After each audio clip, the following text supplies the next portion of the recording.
আল্লাহর রসুল বৈশা আছেন তো জিবরিল আলাইহিস সালাম হাসতে হাসতে আসছে, বড় খুশি আজকে। আল্লাহ রসুল জিজ্ঞাসা করছে এত খুশি কেন? বলছে সুসংবাদ নিয়ে আসছি, আপনিও খুশি হয়ে যাবেন। বলছে কি সুসংবাদ? 70,000 উম্মত আপনার হিসাব কিতাব ছাড়া জান্নাতে যাবে। তো শুনতে দেরি, চেহারা মলিন হইতে দেরি হয় না।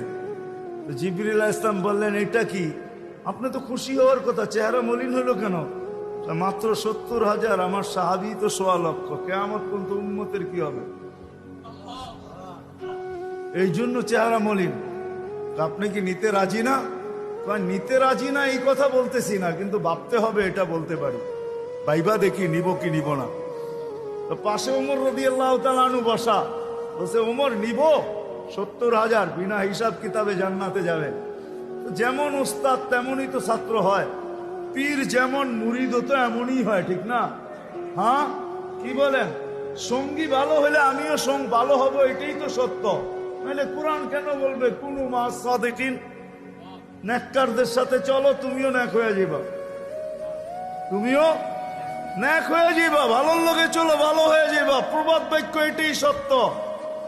সৎ সঙ্গে স্বর্গবাস, অসৎ